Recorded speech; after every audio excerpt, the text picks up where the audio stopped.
tim pemburu koruptor atau memaksimalkan lembaga yang sudah ada? Saya minta closing statement dari masing-masing narasumber di Duara Malam hari ini menyikapi terkait dengan wacana tim pemberantasan koruptor oleh Kementerian Polhukam. Mas Tama.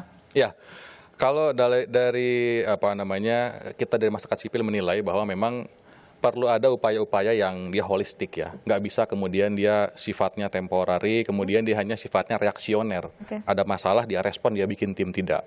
Artinya harus dia berjenjang. Pertama apa yang perlu kita diagnosa? Tadi Prof. Ibnu sudah sampaikan, kita butuh regulasi perbaikan. Apa itu misalnya? Undang-undang perampasan aset. Setuju? Itulah kemudian yang kita pikirkan. Yang lain apa misalnya? Kita bicara soal kelembagaannya.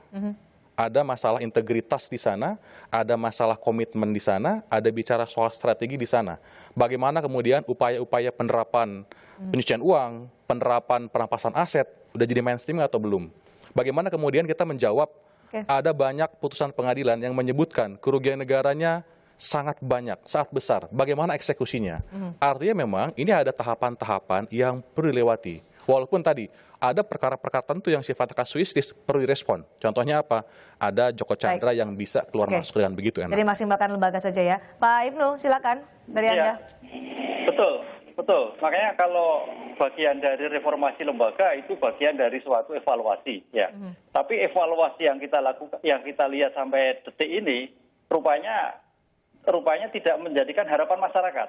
Contoh yang sekarang misalnya kalau kita dengar KPK punya percepatan, tapi mindsetnya sekarang kan kalau kita lihat adalah pencegahan. Nah ini kan mundur lagi kan begitu kan. Yang tadinya penindakan yang diinginkan ternyata mundur. Ini yang terjadi. Kejaksaan sampai sekarang juga respon terhadap penindakan-penindakan kelas kakap juga belum kelihatan. Kepolisian ada masalah. Nah, apa yang terjadi? Langkah singkatnya itulah dibuat tim percepatan. Kalau itu sudah selesai menangkap 16, bubarkan. Selesai kan itu. Baik, Pak Arsul. Ya, jadi memang pendekatannya itu pendekatan sistemik. Kalau kita hanya ingin menggantungkan tadi progres itu hanya semata-mata dari tim tentu terlalu berat. Saya sepakat dengan yang dikatakan oleh Mas Tama misalnya ya. Pendekatan sistemik itu ya memang regulasinya harus kita perbaiki, yang belum ada kita buat seperti undang-undang perampasan aset, dan kemudian juga reformasi birokrasinya dan revolusi mentalnya harus dijalankan secara kelembagaan, dan yang paling penting lagi kultur kerjanya juga harus hasil atau prosesnya yang nanti terukur, Pak Arsul. Nah, tentu saja itu termasuk bagian dari itu tadi menurut saya ya, struktur ya kelembagaannya. Yang paling penting kulturnya. Kultur untuk tidak menonjolkan ekosektoral. Itu jauh lebih penting menurut saya. Tetapi bukan berarti kalau itu diatasi tim ini nggak perlu. Tetap perlu silakan sebagai bagian dari ikhtiar untuk memperbaiki penegakan hukum kita.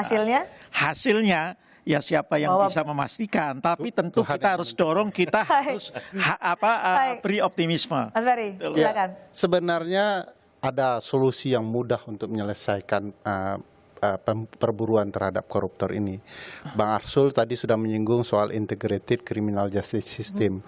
Jadi sistem peradilan pidana yang terpadu. Dalam konteks ini kan jaksa eksekutornya mencari, memburu mereka.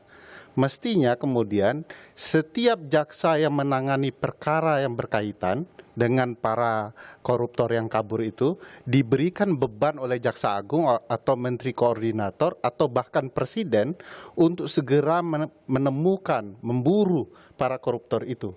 Baik jaksa yang ada di Kejaksaan Agung maupun jaksa yang ada di KPK. Selesai masalah, tidak perlu bentuk tim dan semua bekerja pada koridornya begitu. Semuanya bekerja pada koridor. Terima kasih Mas Ferry, terima kasih Mas Tama, Pak Arsul, dan juga terima kasih Pak Ibnu telah bergabung bersama kita dari dua arah mendiskusikan terkait dengan wacana tim pemburu koruptor oleh Kemenko Polhukam. Saya tutup Duara Malam hari ini. Kita akan berjumpa lagi dengan topik yang berbeda pekan depan. Sampai jumpa.